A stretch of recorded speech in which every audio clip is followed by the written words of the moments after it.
ओशो से किसी ने पूछा कि भगवान जॉर्ज गुरजियफ अपने शिष्यों का अंतरम जानने के लिए उन्हें भरपूर शराब पिलाया करता था और जब वे मदहोश हो जाते थे तो उनकी बातों को ध्यान से सुनता था।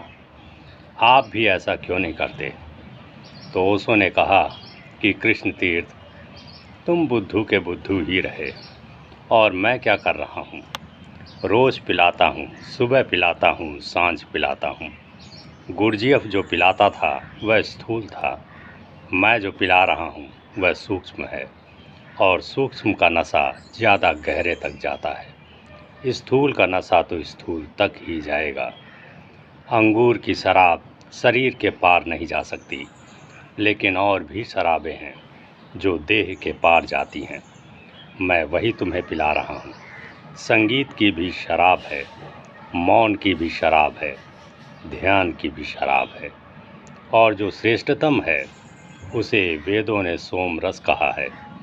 सदियां हो गईं, ना मालूम कितने लोग सोम रस की तलाश में रहे हैं।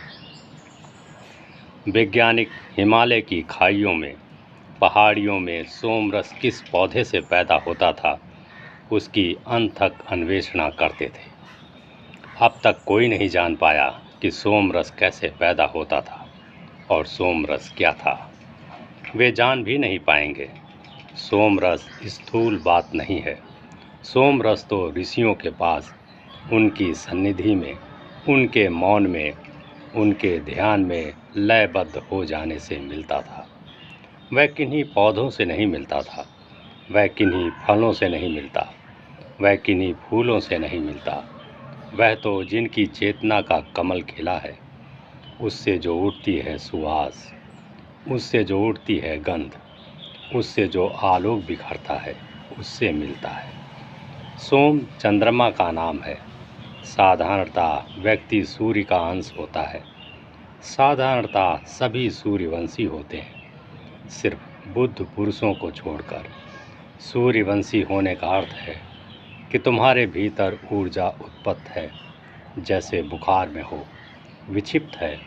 इस सूर्य की उत्पन्न ऊर्जा को जब कोई व्यक्ति अपने भीतर शांत कर लेता है, जब काम राम में रूपांतरित होता है, तब तुम चंद्रवंशी हो जाते हो। तब तुम सूर्य से हटते हो और चंद्रमा की तरफ यात्रा शुरू होती है। और एक ऐसी पूर्ण घड़ी भी आती है जीवन में, अपूर्व घड़ी आ जाती है रहस्य की, अनुपम अनुभव की, जब तुम चंद्र हो।